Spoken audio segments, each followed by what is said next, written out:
I'm Lisa Hamilton with On Way Elementary School, and today I will be reading As Good as Anybody by Richard Michelson and illustrated by Raul Colon. Martin Luther King Jr. and Abraham Joshua Heschel's amazing march toward freedom.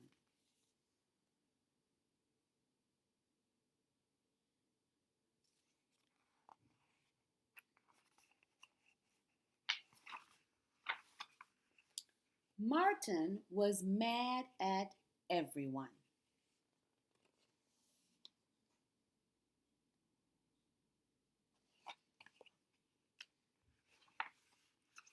It was hot in Georgia, and Martin wanted to swim in the pool, but the sign said whites only.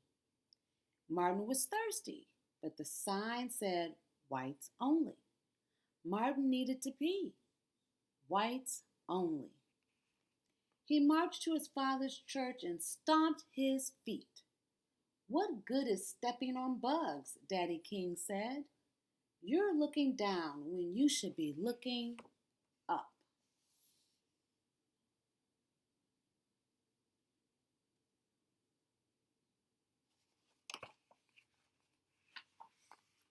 Martin's father had an answer for everything, and that made Martin proud. Daddy King was a preacher, and every Sunday it seemed half of Atlanta crowded into the Ebenezer Baptist Church. The way things are, his father preached, is not the way they always have to be. In the next world, people of all colors will live together and respect each other. Martin didn't want to wait for the next world, but he couldn't stay angry.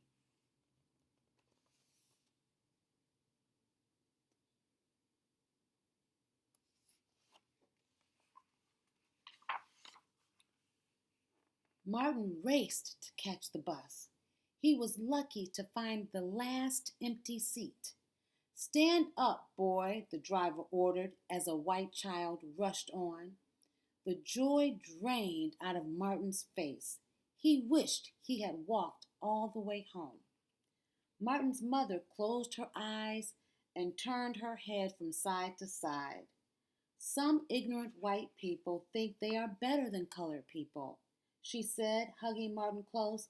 But don't you ever forget that you are just as good as anybody.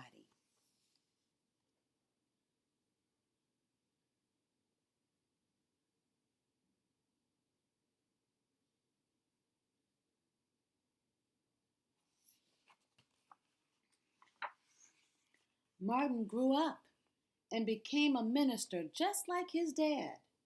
The way things are, he told his congregation, is not the way they always have to be.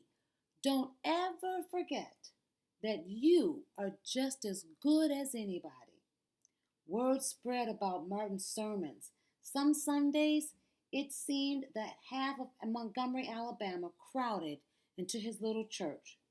But sometimes Martin got angry. That winter, a colored woman refused to stand and moved to the back of the bus so that a white man could sit down. She was arrested and sent to jail. The time has come for action, Martin told his congregation. Don't ride the buses until we can sit wherever we please.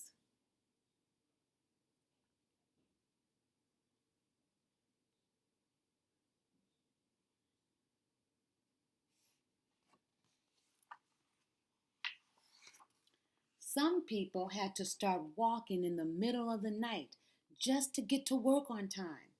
Martin marched with them to give them courage. The bus drivers laughed. This won't last long, one said, honking at an old lady with a cane. My feet is tired, she called out after him, but my soul is rested. One whole year passed. The bus drivers stopped laughing. They were losing money, and now they were angry. Finally, the United States Supreme Court changed the law.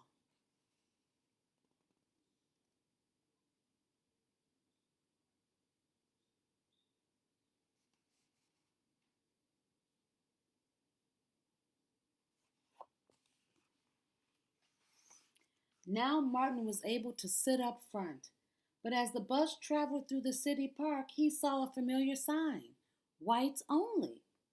For 10 years, Martin marched all over the country, speaking out for equal rights. The Ku Klux Klan and other hate groups jeered and spat at him, but he kept marching. Mayors and governors and judges tried to stop him from helping Negroes to vote, but he kept marching. Sometimes Martin was discouraged, but he kept marching.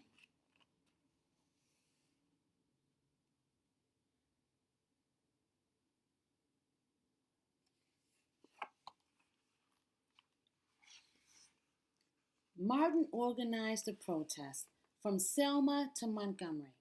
Decent people know that prejudice is wrong, he said, but many are too frightened to speak out.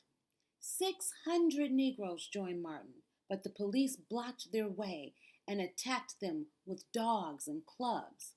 Martin did not give up. We cannot walk alone, he said, and we cannot turn back. He put out a call for all of God's children to join the march.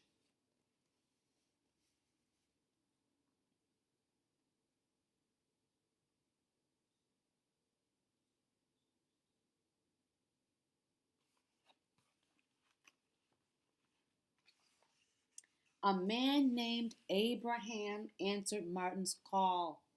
Earlier, across the Atlantic Ocean, young Abraham strolled through Warsaw, Poland, with his head held high. Walk like a prince, not a peasant, his father had told him. We are all God's children. You are as good as anybody.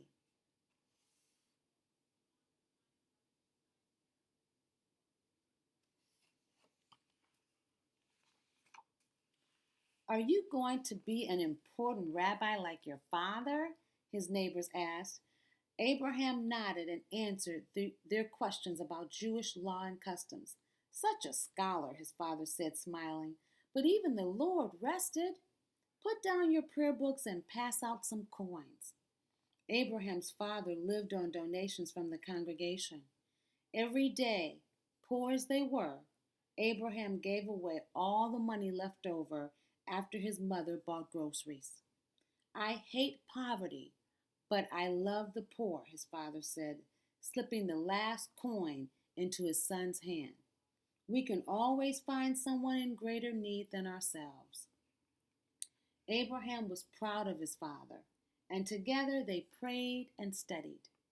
His father pretended to be surprised when Abraham found candies hidden between the pages of the Torah.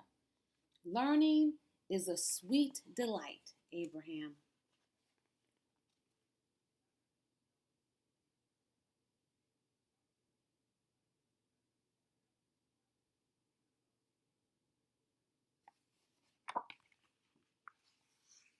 But sometimes Abraham found himself staring at the sunset instead of studying. In private, he wrote poems thanking God for the beautiful flowers and trees.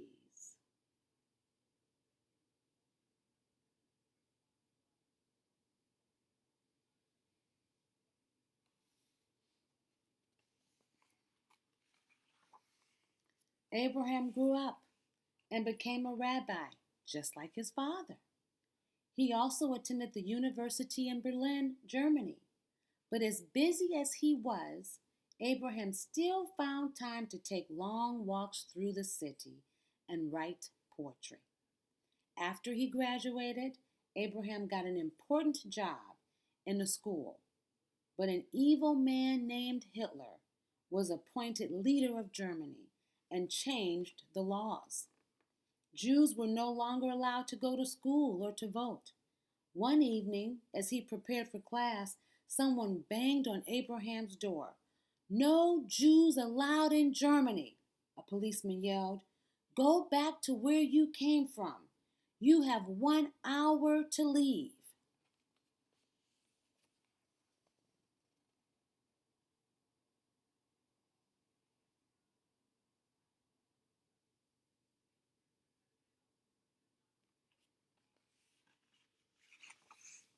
Abraham was angry. He tried to buy food for his journey, but the sign said, "No Jews allowed." He headed to the library to return his books, but there was a bonfire out front, and the sign read, "Jewish books." Abraham took the train to Poland. He was crowded into a railroad car with hundreds of other Jews. There was no room to sit down.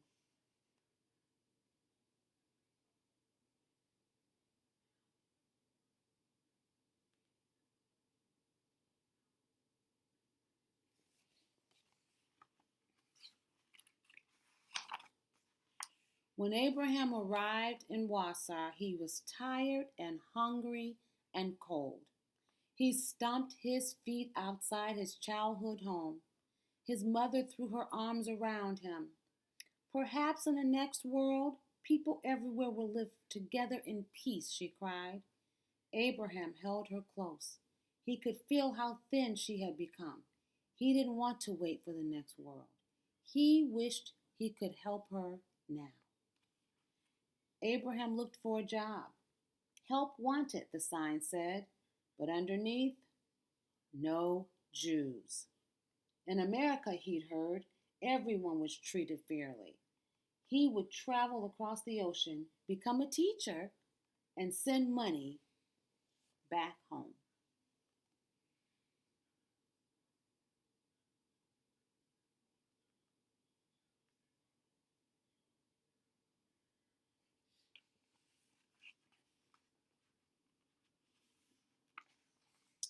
After months of preparation and 12 days at sea, Abraham rejoiced to see the Statue of Liberty.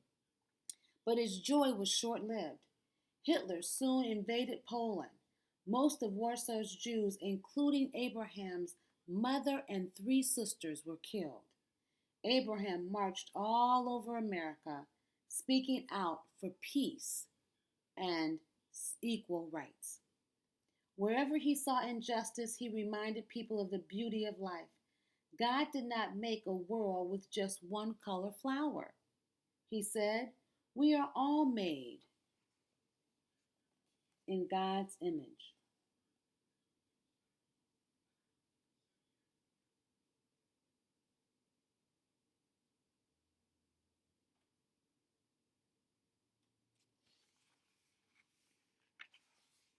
The Ku Klux Klan and the other hate groups jeered and spat at him, but he kept marching.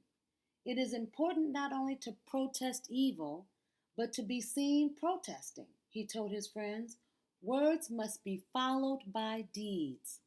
Sometimes Abraham was discouraged.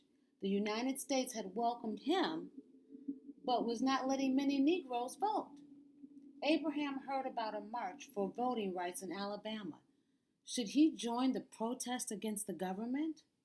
Abraham remembered his home in Poland and how no one had come to the aid of his family. How can we love our neighbors, he asked, if we abandon them in their time of need? Abraham's faith required him to help those in greater need than himself. He knew he must answer Martin's call.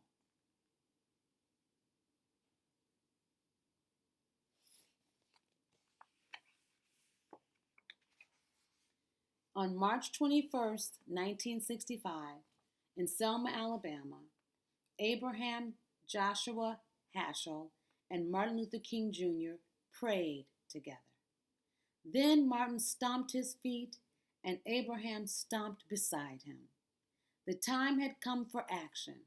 The white man and the black man joined hands. The Jew and the Christian joined hands. 3,000 people stood behind them, cheering. There were not enough police in the state to hold the marchers back. There were not enough mayors and governors and judges to stop them.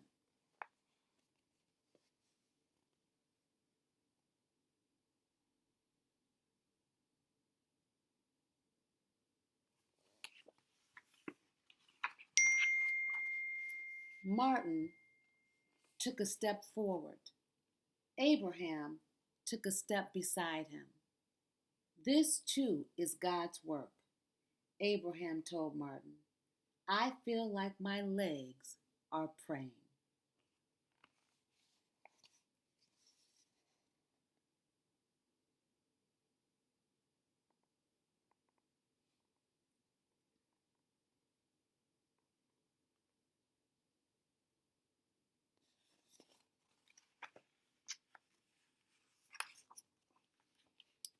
4 days later, when Abraham and Martin arrived in Montgomery, 25,000 people of all colors and religions had joined their march.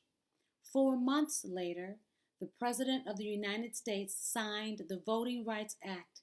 It became the law of the land. 2.5 years later, on January 11th, 1968, Martin spoke at Abraham's 61st birthday party. He called him one of the truly great men of our day, an age and truly great prophet. The end. Thank you for reading this wonderful book with me.